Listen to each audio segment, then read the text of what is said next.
I'm Mark Vins, and it's time to get burned by a fireworm. Here goes nothing. That is really bad. Oh man, it is getting intense.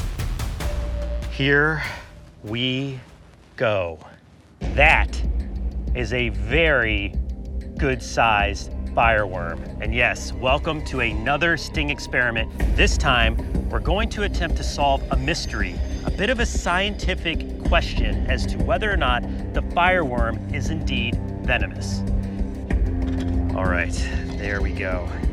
I have heard from many reputable sources that this is worse than a lionfish sting, and it's worse than a man-o-war sting, and all the other stings in this marine environment behind me. And it's so interesting to me that even the scientific community, the scientists that study these creatures, haven't been able to figure out definitively if they're venomous or not. So, with that being said, it's now time to conduct our sting experiment, and here's how it's going to go down. While stinging myself twice, once on each arm, might sound crazy, it will be absolutely necessary to conduct this sting experiment, where I will treat one arm as if the fireworm sting is venomous and the other as if it were not. Okay, I'm about to take one of the most painful stings of all the marine ecosystem. Oh, look at it flare up. Wow, look at that defense mechanism. Oh my goodness. See all those spines flare out, ready to eject? And it's not going to take much, just the slightest brush up against the fireworm, and it's gonna be instantaneous. Oh man, I am nervous. I am feeling the nerves go now. Oh boy, all right, let's put my arm in the sting tank. Okay. I'm Mark Vins, and it's time to get burned by a fireworm. Here goes nothing. Oh, that looks bad. Here we go. On three, ready? 1, 2, 3. Ah! Oh yeah, he got me. He got me. Oh! Yeah, I can feel it. Ooh. Yeah, it's almost like little electrical pulses going through the skin. You can even see, oh wow, like right away, there are all kinds of spines up and down my skin. But man, it is starting to intensify. It's like little shock pulses, like pop, pop, pop, pop, pop, going through my skin. All right, this is starting to hurt. Oh man, like, oh, yeah, that super burns. That burns. Holy cow. All right, I'm gonna do the second one, guys, because I don't know how much longer this is gonna be tolerable. Oh man. Oh yeah, that. Ooh. Okay, guys, we gotta do the second sting fast. Ooh. All right, here we go. Sting number 2 from the fireworm. Here we go. Right arm in the sting tank. Time for my second dose of fireworm spikes. Here we go, you guys ready? Yep, I can see them. Oh yeah, all through there. Same spot. This arm, oh yeah, you can start to see my arms drying out. See all the quills, see all the spines, all the redness. This one's about to look just the same. All right, now, I've taken the stings. Let's get the remedies out.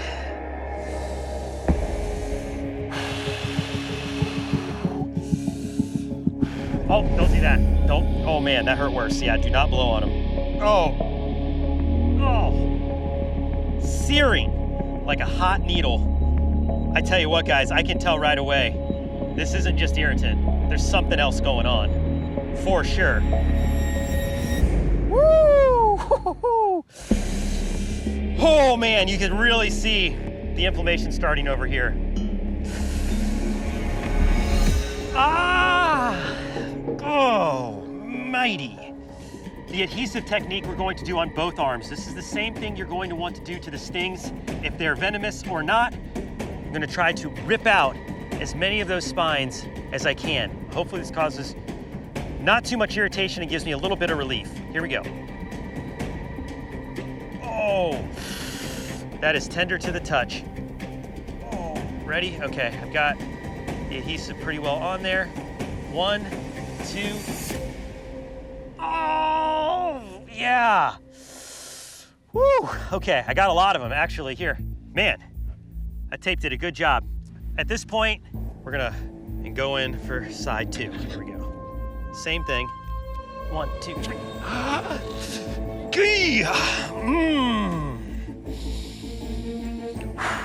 That really hurt. The good news is I think I got them all.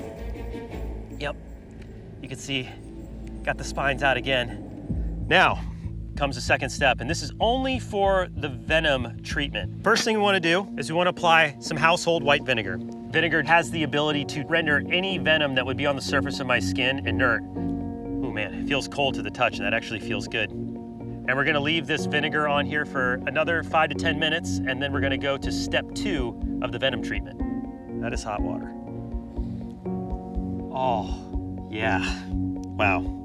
So far, even from the treatments alone, every indication, signs are pointing towards venom. We really wanna see how this experiment plays out overnight. So I'm gonna head back to camp, and I'll see you guys again in the AM so we can compare both of these stings next to each other, see if there's any difference. The results visually speak for themselves. The arm that we treated is almost healed at this point. I mean, you have some localized redness here. It still hurts, it's not done, but visually, you can see that the swelling is down. The actual inflammation is contracted to within the site from yesterday, where the arm on the right has expanded beyond the site from yesterday, and the inflammation is serious. It is very tender to the touch, much more so than the arm on the left. I am convinced that this is indeed a venomous creature, and yes, being stung or burned by a fireworm not only hurts, but is the result of envenomation. It packs a major wallop. I am out tide pooling in Eastern Australia in search of the deadliest creature on the planet. The blue ring octopus has one of the most toxic venoms on Earth, and if we're lucky enough to find one, I'm going to attempt to touch it with my bare hands. But first things first, let's get looking. From experience tide pooling, the best results are usually from the edge. The further out you can go, the better. An octopus can change the texture of its skin, and it would just look like any of these. Now, I've struck out on all 3 previous occasions trying to locate a blue ring octopus. I'm hoping 4th time's a charm. The difference this time is I'm searching with my good friend Miller Wilson, who has seen blue rings in these tide pools before. It's very hard to pick a octopus that's a master of camouflage out from this environment. It's about to be low tide, and this is probably one of the most dangerous tide pools that I have ever searched. So wearing some nice protective shoes, gloves. I don't really want to handle the octopus, but the gloves should protect me just in case. And of course, we still need to watch our steps, because if you look at this, all these rocks out here, exactly like a stonefish. And this is stonefish territory. The stonefish is the world's most venomous fish. If you step on one, your boots will not protect you. A single sting from a stonefish can be excruciating and can even be deadly. No octopus. Flipping's not really doing it, so I'm just gonna cruise to cover a lot of ground, looking for movement. A lot of times I do see octopus moving from pocket to pocket, but they slink along the surface. So I'm just looking for any movement right now, any movement. We're getting it though, feel it.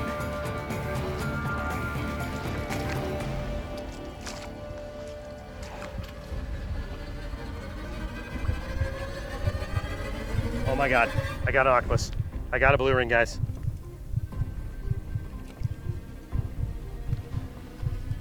It's right here.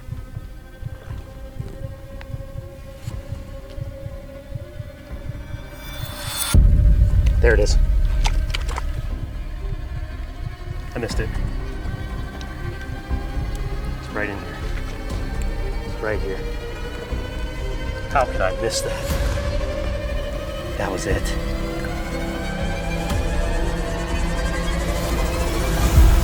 Got it. Oh my gosh. We got one. Are you kidding me? Yes. Boom, baby. Boom. Yes! Holy cow. Miller, we're good. We got one. Can you help me get out of the net? So, you'll see I'm wearing gloves, guys, for a reason right now. This is a really good way to get a nip. And that is not what I want. Put that guy in there. There we go. Hey, buddy. Let's talk about what we found. Right there in my hand is the most dangerous animal on the planet, at least when it comes to venom. Nothing in the animal kingdom is more toxic than this tiny little octopus. And yes, I am nervous about it, but before the end of this video, I will officially touch with my bare hand the most dangerous and toxic creature on Earth. There are actually 4 described varieties of blue ring octopus. This one is the blue lined octopus. It's the only one in the family that has these really cool, vivid blue pinstripes surrounding the body. It's almost like blue tiger stripes. So if this animal is at all threatened, here, I want to show you what it does. See that? Look at those rings go. Is that cool or what? Oh, okay. Stay down, stay down. If the octopus is at all agitated, not only does it flare up the rings on its arms, but those lines on its body glow. Back up, I'm toxic. That's your aposematic warning. And if you don't listen to me, I'm gonna give you a nip. And they show these vivid display warnings not only for predators, but they also do it while they're hunting. They will do it to confuse or startle their would-be prey. This is what our octopus friend here is out hunting. This is a type of shore crab, but this would be the perfect food for the octopus. All right, we're gonna let this crab go. A single bite from this octopus could kill over 20 human beings. Needless to say, if I get nipped by this creature, that'll be the last nip I ever take. Now, these octopus are nocturnal, and they are masters of camouflage. Its normal color pattern perfectly blends in to this silty environment. They have 3 hearts that pump blue blood. They also have 9 brains. 1 central brain to run the entire nervous system, but then at the base of each arm, they have another brain. And you can see there, that little beak holds 2 venom sacs. And it's actually a toxin that it doesn't even produce itself, that it actually picks up through bacteria that it finds in the environment, through other organisms in this tide pool, and it collects this bacteria in its salival glands, and when it uses its beak to bite into its prey or a predator for escape, it will actually inject saliva into the wound. Once this saliva enters the bloodstream, you get infected with TTX. No animal has as lethal of a dose as the blue ring octopus does. If you get even a micro amount of TTX in your bloodstream, all you can do is be put on life support and hope that eventually your body works through the toxin on its own. And here's the worst part about it. While you might be in complete paralysis, you are lucid. There are survivors that have lived to tell the tale of having people try to resuscitate them, giving active CPR, and they weren't able to communicate, but they remember everything. And a lot of people get bitten by these octopus because of mistaken identity. You'll come out to a local beach in Tidepool. Guys, turn your cameras right now. This is an active beach. People take their dogs and kids and play on this beach, and these animals live all along the coastline. Now, that's not to scare you. Obviously, we're out here actively looking for them. They're hard to find, but people do unfortunately come into contact with these octopus, and they will pick them up, play with them, and in that process, take a bite, which is completely painless, by the way. Initial symptoms are going to be things like tingling, difficulty breathing, difficulty thinking, loss of your motor skills, wobbly walking. If you think you are ever bitten by a blue ring octopus and you start to have symptoms, you have to be rushed to the hospital as fast as you can. We're talking like life flight situation, because you only have a matter of minutes before your whole nervous system starts to shut down and you're no longer able to breathe. Whew. And saying all that, while holding the octopus in your hand, it's hard to remember the last time I was this nervous in the presence of an animal. All right, the time has come for something that I've thought a lot about. Because I know the only way that this octopus has the ability to envenomate you is a bite with its beak, I'm going to attempt to touch with my bare hand the most lethal, toxic animal on the planet. In order to do that, I'm gonna just dump out this water. Look at that. The octopus is trying to mimic the color of the cube. Rest assured, this is just a camouflage tactic. They are masters at this. That octopus is still very much able to pounce and bite. they can spend extended periods out of water. All right, so just so you guys know, if this blue ring does snare me, we're going to the hospital. On 3. 1, 2, 3.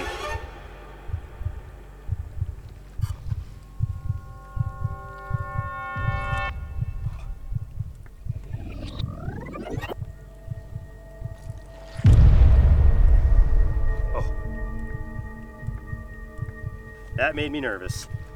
All right, lid back on. I don't think I was just bitten now, but I'm not completely sure. I had to take a break, guys, because like I'm definitely feeling a little lightheaded, like major anxiety. That animal right there, if you get bit, it's game over. It's lights out. Guys, I am like shaking right now. Like my feet are tingling. Things that you normally wouldn't pick up on, like heart rate, how I'm breathing, tingle feeling. Like I'm just from like all the adrenaline pumping through my body. And the emotions are intense, super intense. Gotta shake that off. The anxiety that I'm experiencing on camera is real, as I had almost identical symptoms to that of a blue ring bite. While I was 99% sure I wasn't bitten, we had to closely monitor my symptoms until we deemed it safe enough to continue filming. The symptoms of these bites can be subtle and can be hard to differentiate from anxiety and panic from other sources of stress. Please, never attempt to do what you are seeing in this video. I cannot stress enough, if you are bitten by a blue ring octopus, you must seek medical attention immediately. I think I'm all right. I think I'm okay to continue. Let's keep going. Okay. It's been a while since I've had this kind of reaction to being in an encounter with an animal. Like it's like my first time seeing a venomous snake. It's like all kinds of emotions right now. Just brushing up against one in the tide pool, whether you're walking around, if you accidentally touch one, you're gonna be just fine. It's like every other octopus. The difference only occurs when you take a bite from the beak right there. It's going to be very hard to find the stonefish because in addition to their legendary sting, they are masters of hiding. The key to this is going to be to move slow, methodically, and to not step on the stonefish. You could be looking right at a stonefish and not even realize it. And that's why so many people step on them by accident. But stonefish aren't all we have to look out for.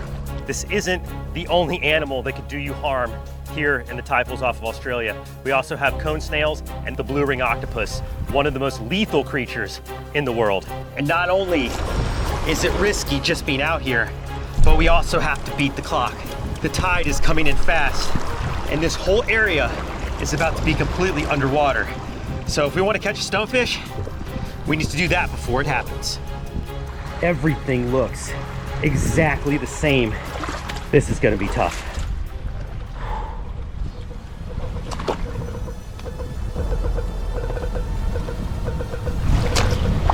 Oh, right there. You see it moving? That is the stonefish. And I never would have seen that fish if it didn't give itself away by moving. Holy smokes. Now these fish are so toxic, they don't really have a flight response. I'm gonna attempt to catch the most toxic fish in the world with my bare hands. All right, here we go. All right. Wow, there it is. That is the stonefish. Look at that tide pool monster. I can't believe we found one. I mean, it looks like a living rock. I never would have spotted this fish if it didn't move. The fact that it swam a little bit there is the only reason I was able to catch this fish. And you can see how docile this fish is. It knows just how toxic it can be. Wow. But the table is set for what will be likely the worst sting I ever take. Placing the stonefish in the tank hit my nerves hard. I'm about to get stung by a stonefish. Stonefish stings are said to be one of the most painful experiences a human can endure. And I've already experienced my fair share of fish stings. One from the most common fish sting, which is the lionfish. And the other from the scorpionfish, which is the most toxic fish sting in North America. Oh, yeah, he got me. Oh, Each sting was painful, but I was certainly able to tough it out with basic treatment. However, each of those fish fall far short of the danger from the stonefish. Not every day you get to carry around the world's most toxic fish in a tank. This fish might just have the worst sting in the entire animal kingdom. Man, my nerves are firing right now. Just looking at this fish is so incredibly cool. Look at all the growths all over its body. Definitely earns its name, the stonefish, a master of camouflage. All right, let's go hands-on once again with the stonefish. The reason I can handle this fish is because it can only sting from the spines on top. Wow. This fish has developed the most potent fish toxin in the world. The toxin is only to defend itself. Unfortunately, as you can see, it is so docile that it's very easy for people to step on these fish, and that is the most common way people are stung by the stonefish. The toxin of this fish not only induces extraordinary pain, it can actually cause muscle spasms and eventual paralysis, and there have even been reported deaths from stonefish stings. But now I think it's time to see how this fish injects its venom. I'm going to just pour out this water. I'm gonna use this little tank here as a platform. This fish is perfectly fine being out of the water for extended periods of time because they've adapted the ability to actually hold water in their gills. It's not uncommon to see stonefish just laying on the rocks in these tide pools. So in the little bit of time that we have it here in front of the cameras, totally fine. All right, so I brought with me a piece of neoprene. I'm going to use this piece of neoprene to simulate skin so I can show you what would happen if you stepped on the stonefish. This animal has the ability to fire its venom into the wound created by its spine. That's why people who are envenomated and step on these stonefish end up in such a bad situation. It's not only that it's the most toxic venom, it's that you also get the most volume. Look at how sharp that spine is. Okay, in order to do this properly, I do need to get out some eye protection, so I'm gonna do that quickly. This venom, it has enough toxin in it to cause vision problems and perhaps even blindness. All right, let's see in slow motion how these spines inject venom. I'll do these top two, you guys ready? Here they go. 1, 2, 3. Oh, wow. Look at that. And it's like blue. Holy cow, look at how much venom just came out of that fish. And let's do another one, do it one more time. Oh my gosh, guys, the spines are blue. And once those spines are out, they stay out and they're ready to defend. All right, let me try these spines on the back here. 1, 2, 3. Wow, that is what would be inside of your foot if you were to step on a stonefish. Now, it will regenerate its venom. This doesn't hurt the fish at all. And you can see these sheaths will just slide right back up. But holy cow, I gotta take a minute and process what I just saw. Oh, that is bad. I won't lie, I'm getting pretty nervous right now. This is something you should never do. I've consulted experts, people who have been stung. I've done my research, I've done my homework, but even still, I am extremely nervous about what is about to happen. It's said that this is the most painful sting in the world. Wish me luck. The moment has come. It's time to be stung by the world's most toxic fish. I am borderline terrified. I've thought long and hard about whether or not to even go through with this, but I'm doing this today because through my research on the stonefish, I have found a lot of misinformation out there. There is a lot of stories that pretty much describe certain death if you're stung by a stonefish, and that's just simply not the case. While this toxin in the base of its spines is extremely potent, it is thermolyable. So if treated properly and if needed with medical attention, you will survive the sting of a stonefish. Most of the victims that end up dying from stonefish stings, but has more to do with the pain and shock that leads to cardiac arrest. This venom is meant to cause you pain, but I have brought the antidote with me today. A thermos filled with hot water that's around 114 degrees Fahrenheit, a compress to hold over the wound. And then of course, if I do go into any state of anaphylactic shock, I always carry with me an EpiPen. We are about 3 minutes drive from an emergency room. So even if the worst case scenario does unfold today, I should have plenty of time to be able to get to emergency medical attention. All right, my plan today is to take a microdose of stonefish venom. The venom from that neoprene trial is already coating the spikes, so they are locked and loaded, ready to go. When it's all said and done, this should be just extraordinarily painful for me and hopefully very educational for you. This is going to likely be the worst sting that I ever take. I'm Mark Vins, and I'm about to enter the sting zone with the stonefish, the most toxic fish in the world. All right, I'm gonna go with this front spine here. Ready? This spine. On 3. 1, 2, 3. Ah! Yep. I already feel burn. I could feel it spreading up my finger right now. And it does not feel good. Wow, the tide is coming in. All right, here, let's, hang on.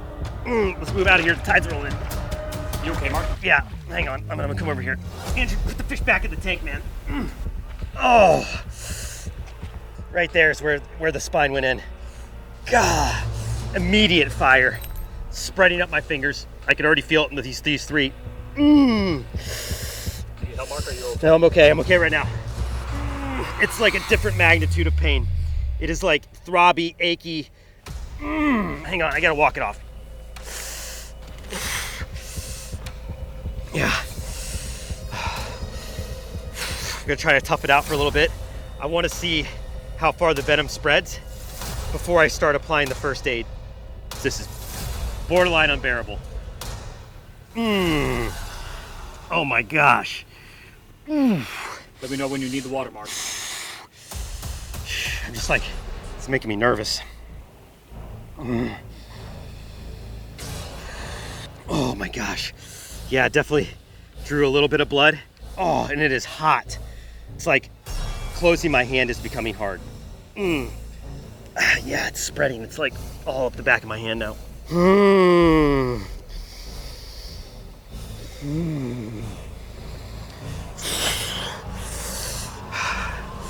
I think I need to go for the hot water, guys. I don't want this to spread anymore. I'm going to hot water.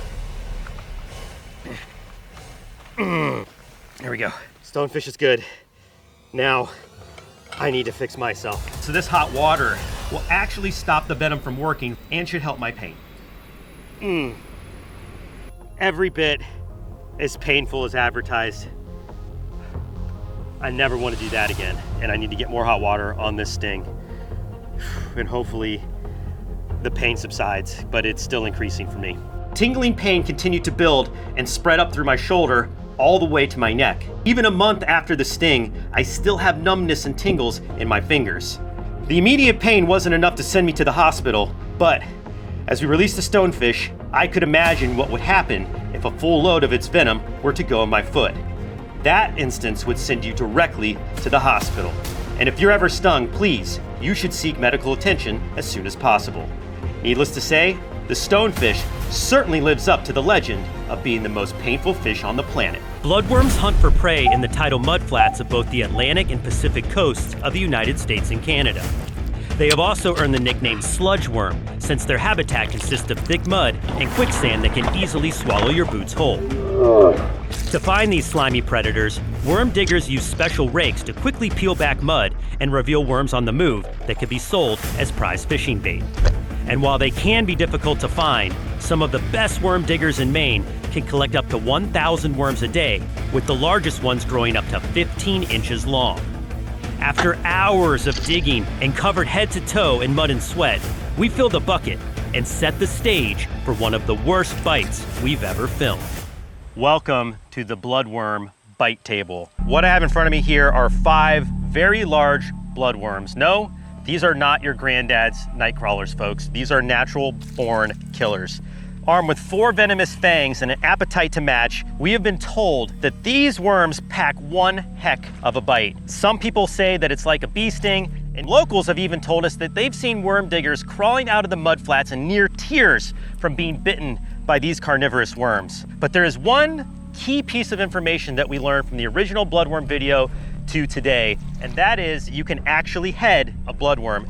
Similar to how a herpetologist would head a venomous snake to keep it from biting them, I will actually attempt to grab the proboscis once it shoots out and then intentionally inflict my first bite. And yes, I said first bite. There's gonna be more than one. Now what I'm going to try to do is head the proboscis, and while I'm attempting to do this, let's review some of the most interesting facts about this bizarre marine oddity. The bloodworm is a venomous segmented worm that hunts invertebrates and other marine creatures. Armed with 4 razor-sharp fangs and a projectile mouth called a proboscis, they are voracious predators and are as aggressive as they are bizarre. One of the most shocking things about these worms is how normal they can appear and then in a split second transform into one of the most alien-looking life forms you've ever seen. And as if this wasn't creepy enough, things get even worse. Once the bloodworm has its prey ensnared in those hooked jaws, it will inject it with a paralyzing venom that incapacitates the victim so it can be digested and eaten alive. This venom is chemically similar to that of a scorpion and is known to cause severe reactions in humans, including burning, tissue damage, and anaphylactic shock. Please do not attempt what you're about to see. Oh, almost got it. Ah, I missed it. Oh, come on. All right. I've got it. Oh, wants to bite me. That is the proboscis of one of the biggest bloodworms I have ever seen. Holy moly. That's over a foot, for sure. Okay, time to get bitten by one of the only venomous worms on the planet, the bloodworm. Got a good hold on it. Here we go. 1, 2, 3. Ah! Oh! Yeah! Oh, God, he's on me. Oh, look at that. Ah, he won't let go. Ah, he won't let go. Oh! Ah! Oh, he's in. Oh, he's really on there, guys. I can't get him off. He's biting me. Oh, he's got me good.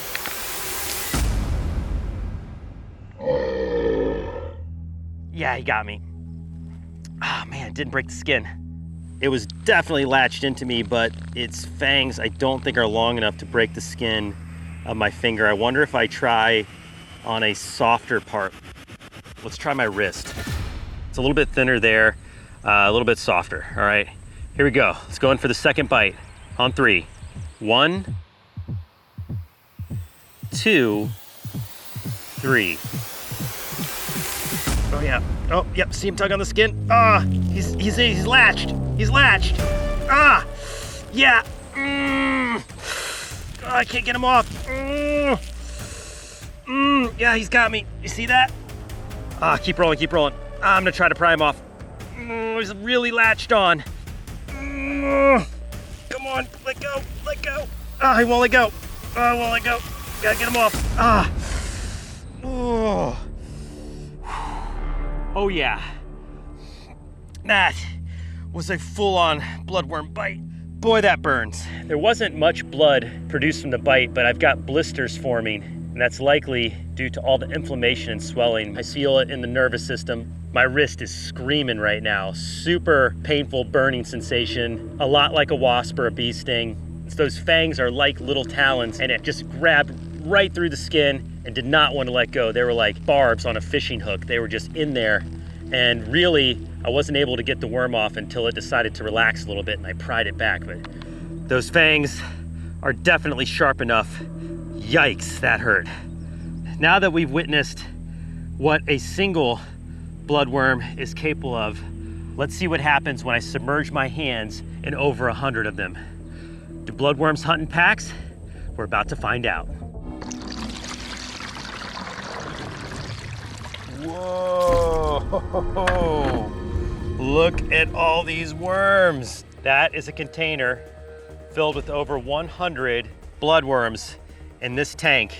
And I'm going to attempt to submerge my hands into this tank of bloodworms for 2 minutes. All enough to figure out, do bloodworms hunting packs. Ready? On 3.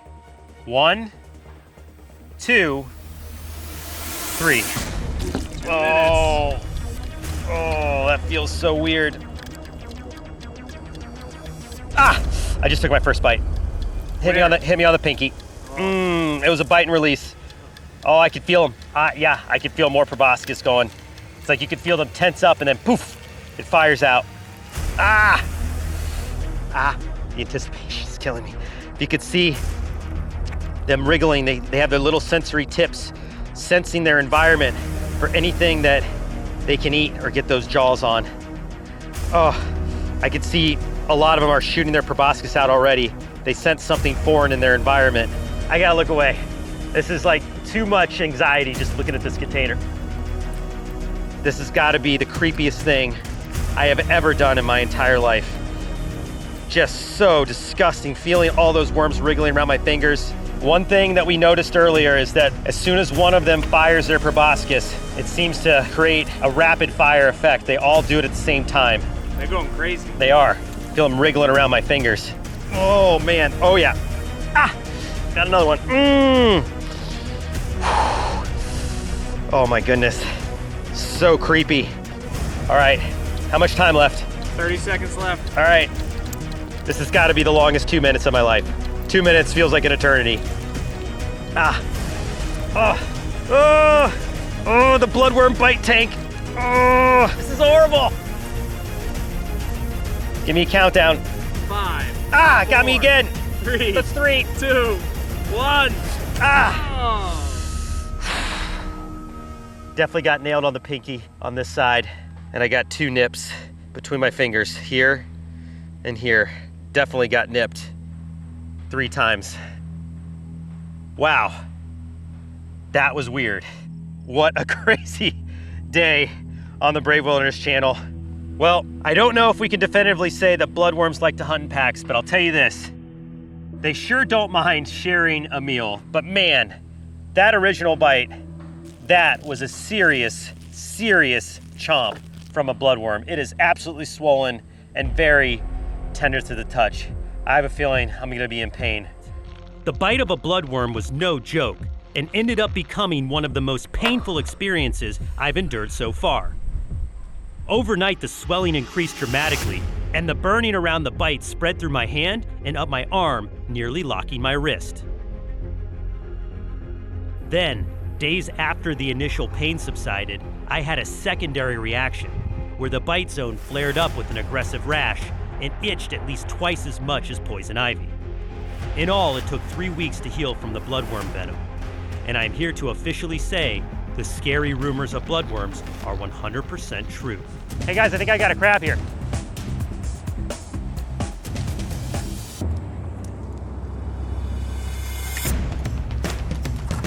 Got him, haha!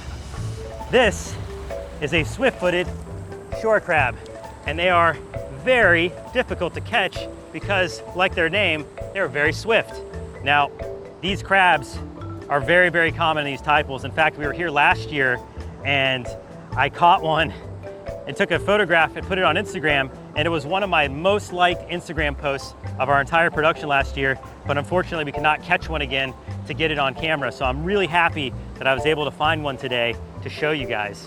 This one does feel like it did just molt, which is perhaps why it was a little easier to catch and maybe a little bit slower. I can tell that because its shell is slightly soft. But what's really cool about crabs is they're sort of like the custodians of the tide pools. They're like the cleanup crew. They're opportunistic omnivores, so they're out here eating a lot of the dead things and all the carrion, and they also eat some of the plant life, including some of the algae and some of the plankton scum that washes up. So they do a very good job at managing these tide pools and keeping them pristine for all the other creatures. So thank you for doing that, and we're gonna let you go now so you can go about your day. See you, buddy. Thanks for hanging out. There he goes. Oh, look at this. This tide pool is brimming with life. It's a lot of fish. A lot of fish around here. Wait a second. That is a cone snail. And cone snails are very venomous. So what I want to do real quick is I'm going to place the cone snail on this glove. This is actually sting proof and bite proof to use when you handle venomous creatures. All right, there you have it. You can see that patterning on the shell, and that's how I was able to identify it as a cone snail. Some might say this is actually an aposematic coloration because of how venomous this creature is. You can actually see its foot reaching out to right itself right now. That's pretty cool. All right, so let's talk about what makes a cone snail such a lethal predator. They're actually armed with a very specialized radular tooth up by their mouth. They can actually shoot a venomous barb out like a harpoon to dispatch their prey. Now this barb is laced with a neurotoxic venom, so it immediately paralyzes the prey, so then the snail can catch up and consume it. Because some of them actually eat fish, and those cone snails are actually very dangerous to human beings. So if you're ever gonna come out shelling or pick up a snail in this region of the world, you definitely wanna be aware of what a cone snail looks like before you do so. All right, let's put it back and see what else we can find out here in the tide pools. Well, I have good news and bad news. The good news is we've already found some pretty cool animals. The bad news is the weather that's been pushing through the last few days is really not letting this tide drop quite as low as I thought it would. So I have a GoPro wearable that I'm gonna throw on my shoulder, and I'm gonna head out there with this net, get in those rocks and hope to get lucky.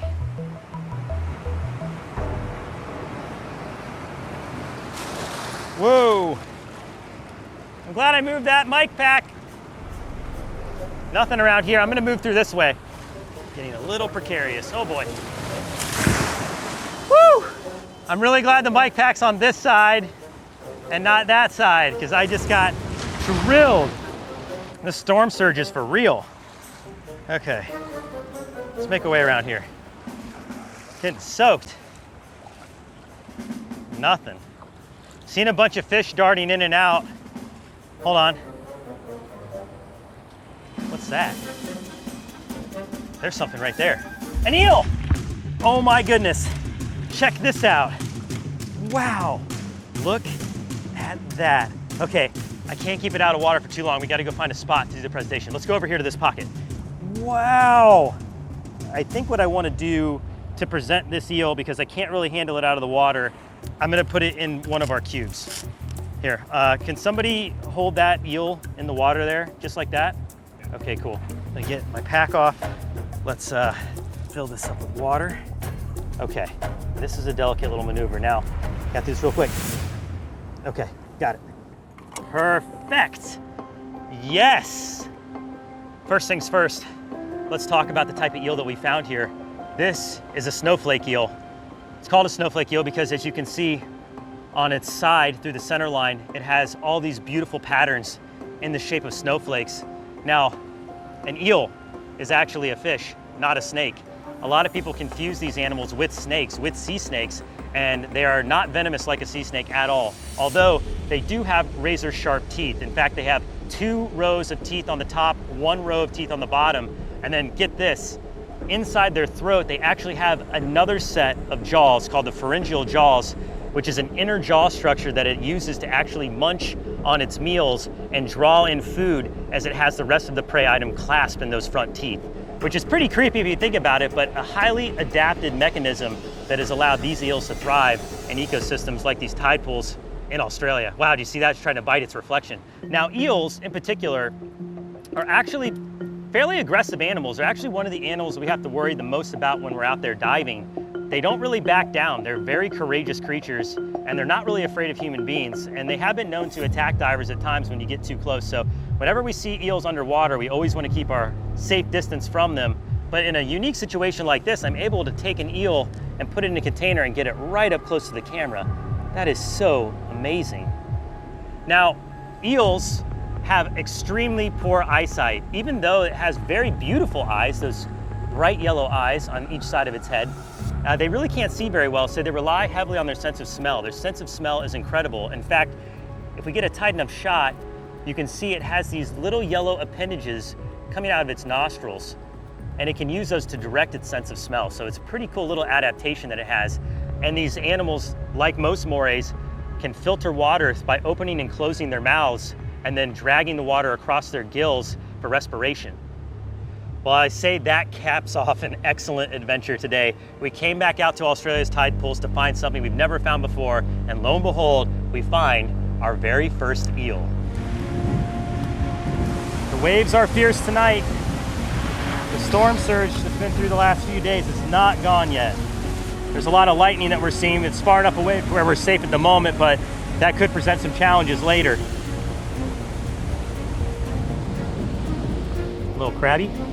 That's a good sign. I want to see if there's any fish in these pools, because if we can find the fish, there likely will be a Wobbegong not too far behind.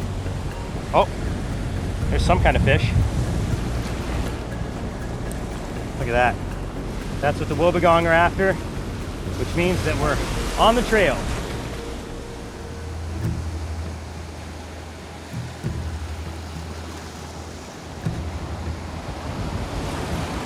Looking for that eye shine.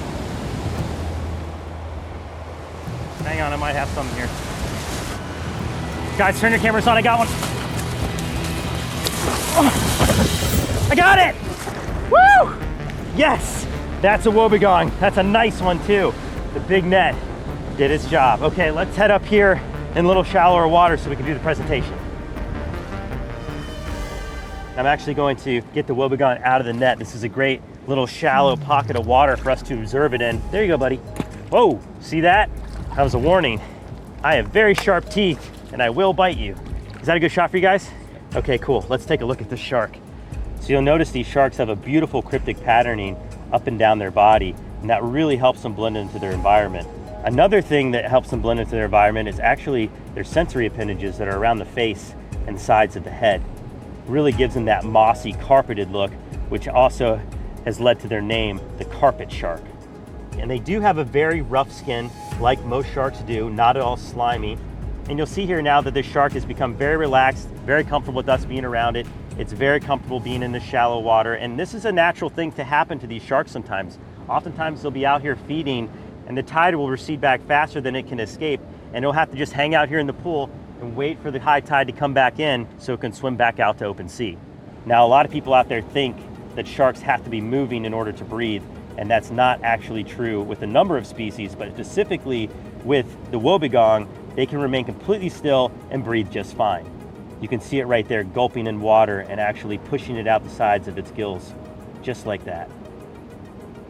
And now this shark, I would say, is on the medium to small size for its species. This species can actually grow to just over 1 meter, but some Wobbegongs can get up to 3 meters in length, and that's a pretty big carpet shark if you ask me. Now, the reason they have this great camouflage is they are ambush predators. They will sit, lay in wait, and then as soon as a prey item comes right in front of it, boom, it'll snap its jaws and have its meal. And while these sharks are perfect ambush predators, they do actively hunt from time to time, which is what we were actually witnessing this shark doing when we caught it. They like to ride in with the tide and they catch those bait fish that are marooned here in the tidal pockets. Now, another thing you'll notice about this shark is the shape of its head. It has a very large head for the size of its body. Actually, the head is wider than it is long, and they're known to be the bulldogs of the sharks out here. Once they bite, they do not let go. So that would be a big problem if we were to be bit by this shark tonight. So I definitely want to keep my fingers and my toes at a safe distance from the mouth of that shark. Unfortunately, from time to time, people do interact with these sharks in a negative way because we do cohabitate in some of these tidal pools in beach areas. And there have been a few reports over the years of people being bitten on their toes, but fortunately, no reported fatalities in Australia, at least none that I've been able to find. Well, I think that about does it. Finally, the rains have subsided. It seems like the bugs have died down just in time for us to have an outro. We were able to endure all the elements tonight to finally find a Wobbegong and bring it up close to the cameras so you can all appreciate just how cool these carpet sharks truly are. And if you haven't yet, don't forget to subscribe and hit that notification bell so you guys don't miss a second of the action ahead. I'm Mark Vins. Be brave, stay wild. We'll see you on the next adventure. All right, let's get the net and put the shark back where we found it. All right, buddy, time to go home. Those are some really pretty sea urchins. Oh, got a little hermit crab there. Boom.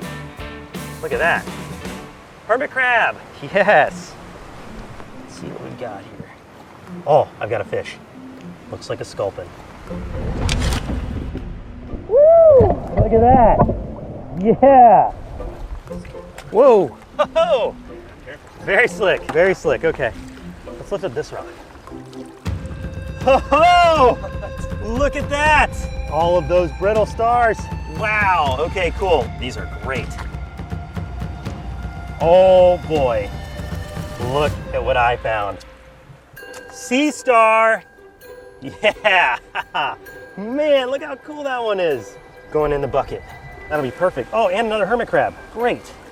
So this living rock has not only a whelk on it, but it also has a little sea anemone. Perfect, okay, let's go put in our bucket. Well, we've got our bucket of stuff, everything we came out here with. Just make our way back to the beach to build the aquarium.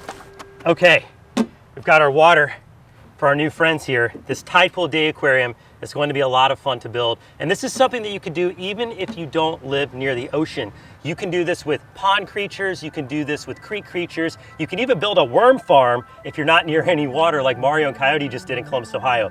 Doing day aquariums or setting up small habitats like this is a great way to appreciate the smaller creatures that call our planet home before we release them back into the wild. And yes, that's right, that's why it's called a day aquarium, because everything that goes into this aquarium today is getting released before we leave. All right, let's get started. The first thing we want to do is to create the environment for our creatures. So I'm going to use just some sand, and we're going to hopefully let that settle. So now that we have all the sand in the bottom, we're going to introduce some of our living rocks. Very colorful and very natural looking to this tide pool aquarium. This one has a sea anemone on it, and when I put it in the water, it's actually going to bloom and look really cool. Oh look, you can already see it. There it is. Got a nice bloom on that sea anemone. Very cool. Glad we got that one. So we've got our rocks set. I'm gonna add some plant life because how could we have a tide pool without plants? How's that look? Nice. These are no longer living creatures, but we have the skeleton of some sea urchins here. Now, certain types of sea urchins around the world are venomous, and if you're spined, it hurts really bad. But these purple sea urchins out here in California are fairly harmless, and their spines are fairly blunt. It's not going to prick me just handling it like this, as long as I hold it carefully. Let's stay in the echinoderm family. These brittle stars are very, very similar to sea stars, except their appendages, as you can see, move a lot more. They're a lot more mobile than most sea stars. Look at them, they're like wriggling around like little octopus. We'll put these down in there, and you'll see how quickly these brittle star find their way to cover. Next up, let's look at these cool sea stars. These are awesome, look at that. This is like the tank of echinoderms, Echinoderm City. We've got sea urchins, we've got 2 species of brittle star, and now we're adding these beautiful sea stars. So awesome. And Corey, reach out your hand. Touch that. Oh. They're pretty rough, right? It's like sandpaper. Yeah. Yeah, they're not as soft as they look. They're pretty rigid. These are 2 little hermit crabs. Look at this is pretty cool. This crab actually has eggs underneath its tail. This is a mama crab. Next up, I would love to add our fish of the day, the sculpin. Now these fish can actually be out of water. They can breathe air. See, look at it there, breathing air. This one's absolutely gorgeous. Beautiful greens and grays. It almost has a little bit of peach flecking on the face. Look at the eyes on that. So beautiful. All right, there it is. Our tide pool aquarium is finished. And I have to say, I'm really proud of this one. We caught a variety of species this morning, and it looks really accurate to this environment. We are looking for this soft-shelled clam. This is gonna be a little tricky to get down. Oh boy. Whew, here we go, into the adventure. Whoa, whoa, oh yeah, oh yeah. Whew. Oh, here's a crab. What do we have here? Look at this guy. All right, there we go. First creature of the trip. And this one is familiar if you've already seen our tide pool adventure in New England, which we recently released. And let's count them. 1, 2, 3, 4, 5 spikes on each side of the eye. Pop quiz, what kind of crab is this?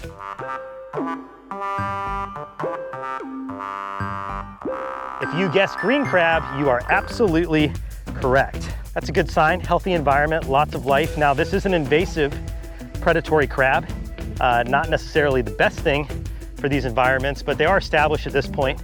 And anytime you're looking for animals and you see other creatures, that's a very good sign. So I'm gonna let this crab go, and we're gonna talk about this. This is no longer a living bivalve, but it was recently. This is the Atlantic version of a razor clam, so they're also called jackknife clams. These are some of the fastest bivalves that live in this environment. As we get more into this estuary, you'll see there's going to be more and more shell debris around because there are a lot of things out here in this environment that eat these bivalves. This place in particular has a high concentration of soft shell clams, today's target species, and I can see what we're looking for just ahead of us. Woo. All right, everybody, we finally made it. We had a long paddle out, had a long hike into this estuary, but the creature raptor is right below the surface in front of us. Now, the reason I know this is because of those. You see all those little holes? It's called a clamshell, and it's basically a telltale sign that if there's a hole in the surface of the sand, it's showing that there's a clam that lives just below the surface. So first things first, let me get set up, get all the cameras situated, and then I'll put on some gloves, we'll start digging, and I'm gonna show you some pretty cool things about some clams you've probably never seen before. Here we go. The clams we've been searching for today that we've traveled miles to find are just a few inches below the surface. Now, there's no way to find these clams without getting a little bit dirty, so we're just gonna embrace it. I'm using gloves because I'm worried about getting sliced by all the shells and fragments that are in the soil. You can see some of the clam shows here. There's probably dozens of clams down in this soil. All right, here we go. Gonna dig in. Now you wanna dig carefully. They're called soft shell clams for a reason. These clams have a very brittle shell, and if you're not careful, you can crack them quite easily.